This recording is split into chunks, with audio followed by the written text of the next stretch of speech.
All right, we are back, and I'm so excited about our next guest. I'm going to bring her right into the studio. I'd like to introduce you as sociologist Rose Davis right now on the show. Welcome. Hi, Jay. Thank you so much for having me today. Oh, you are welcome. It's great to have you here. You know, Rose, every single time I interview somebody, I like to go back to Bernard Pivot. He's a French philosopher, and I'm probably murdering his last name. I think I pronounce it differently every single time. And he used to ask the same 10 questions to every single guest as he interviewed them. And now, as nonprofit, we can't afford to do 10 questions, so we've cut it down to heavily redacted and heavily modified 4.5 questions, right? So we're picking you up right halfway through. This is a half a question to start you out. The question, half a question, is most desire taking dancing lessons with. Okay, Gene Kelly, Singing Ah, in the Rain, the tap dancing. He is an inspiration of mine, and I would just be thrilled, over the moon, to be able to dance with him. that's an awesome answer. Google or Bing? Google still. Good answer. If you know, I don't think I've ever had anybody say Bing. Isn't that interesting? If you could change one thing about your education, what would it be? I actually would have not taken my communications degree. I feel like I've learned a lot of that on my own, and I would have gone deeper in my sociology degree, focusing more on what we'll talk about today, genocide. Fantastic. What is your favorite smell? Can I say rose? Yeah, sure. I'm just kidding. Lavender. Ah, Lavender. okay, okay. So you're skipping Rose. See, I was going to say Yeah. Rose by any other name, but you went lavender. That's good. And when you get to heaven, who would you most like to take tea with? Oh wow. Um, I would probably say someone like Esther from the Oh, Bible. That'd wow. be cool because she would be in heaven. Or yeah, I'll go with Esther. Esther's a good answer. Very good. So, Rose Davis, a sociologist, Enlightenment from University of Toronto, and with a focus on genocide, having circled the globe in your efforts to better understand genocides of the past, but you're also no stranger to modern communication and successful social media. Founder and operator of Pink Ballet Shoes with over 193,000 followers. Wow. So, a social media star.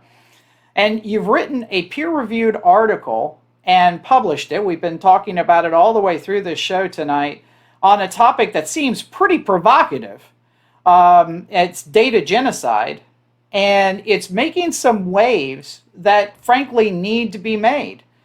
So, my first question to you on this, and I can't wait to dig into this, is before you wrote this paper, what did you worry about? Yeah, well, on the topic of genocide, because I had studied it obviously previously to writing this paper, I was really worried about what's happening in China right now, the physical attributes of genocide. So anything that has to do with people being gruesomely killed, Mm, to forced labor, human trafficking, and these are all things that I still truly deeply care about to this day. But anything that resulted in a physical attribute of genocide, that's what I would gravitate towards and really think about and care about. mm. Now, after you wrote this paper, did that change? Are there things that you worry about now that you didn't used to worry about? Yeah. Yeah, well, on one aspect, my own account, Pink Ballet Shoes, getting demonetized or kicked off of Instagram because I wrote such a um, eye-opening piece. But more than that, also the fact that people's voices were being silenced and are still being silenced to this day for expressing any viewpoint that isn't politically correct or up to the standards of what Fang would like. And so I think about that a lot more, and I worry a lot more about even the words that I'm putting online, and that one day that those words could be something that could ultimately kick me off being a digital presence. But as well as the people who can't access their online profiles anymore because they've been silenced. And the fact that losing your voice is as much as losing like an arm or a leg, and it's a crucial piece to who we are as people. Wow. Yeah, that's a profound thing for us to all think about. I'm curious if, just a handful of years ago, we would have never pondered if our online lives would start to rise up to equate to or even eclipse the value of our analog lives. But we're there now, right? There are people whose online presence means more to them in their connectedness and their mental well being than the physical space that they're occupying. Is that what you're seeing as well? Absolutely. Because we've created this world 2.0, web 2.0, and even with COVID, we've all seen it. Mm. Everything moved into this digital space, especially in the Western world.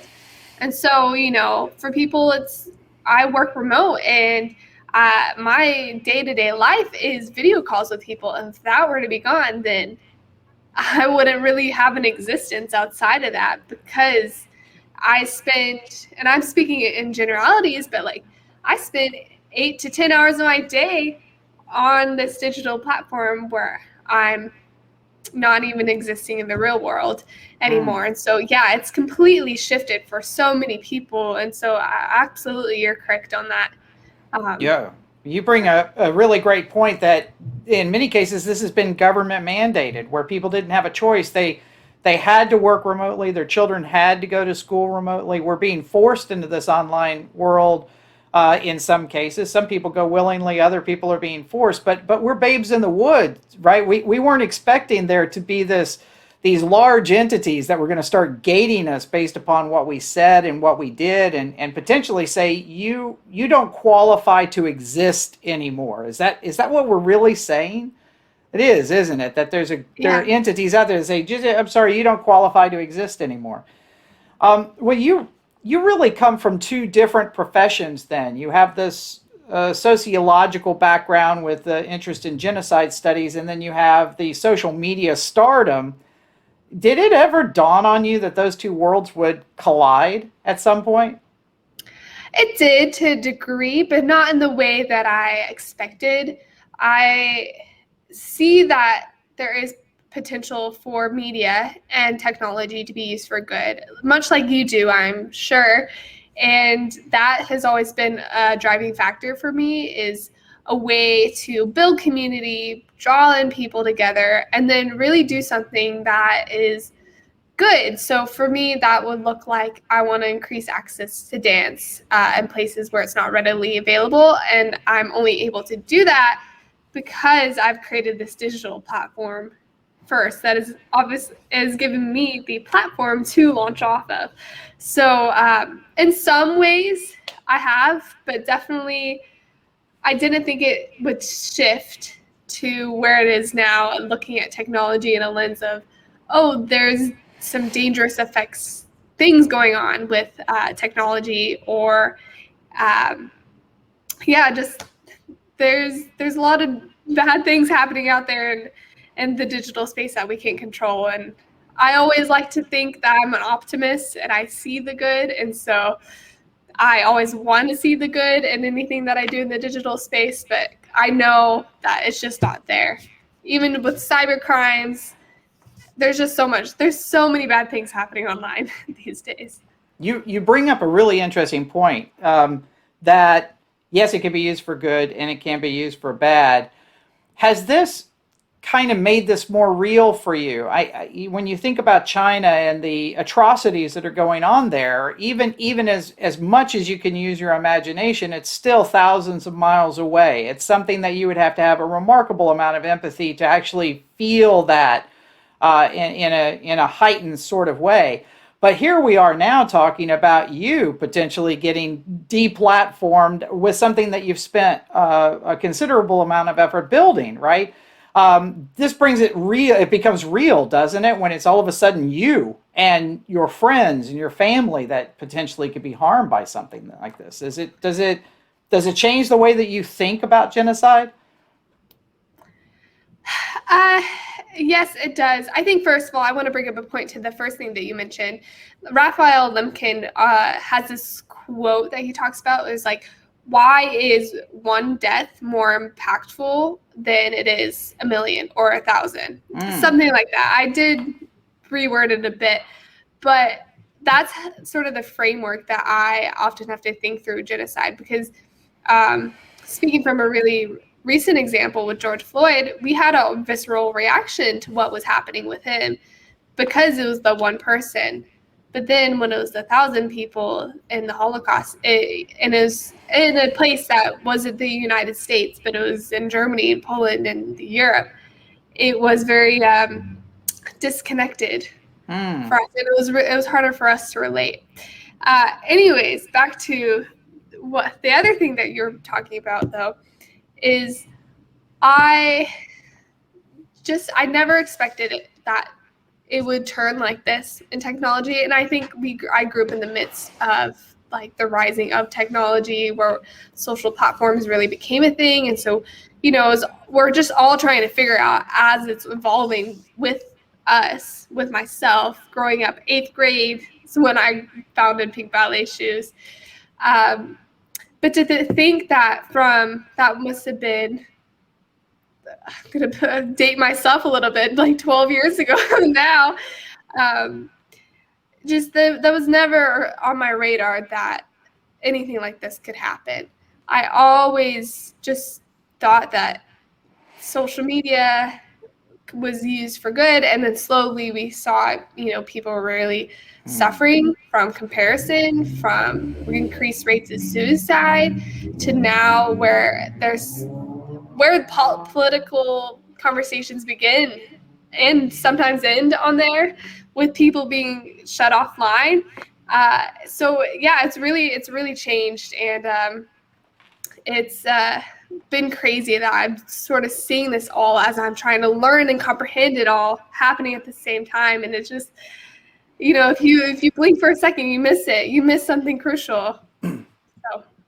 I think you did an awesome job bringing this out in your paper. It really does take that swirl of information and starts to bring it into focus for the reader. And, two things that really stood out to me when I read your paper.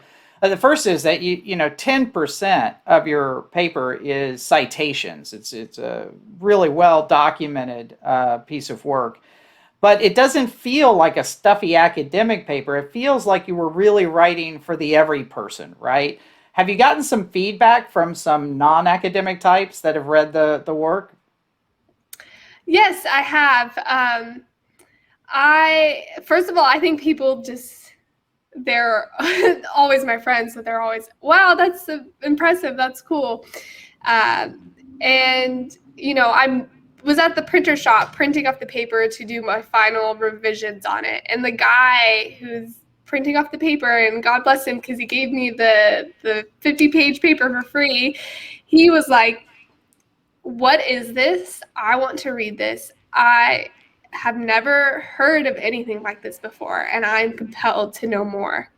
Wow. Just from reading the title, which is really just an uplifting but also scary experience too, that that someone would want to read that. And then as well as with my friends, they are just sort of taken away that things are as serious as they are. I think a lot of us like to think that we just are outside of that and it's not going to affect us at all.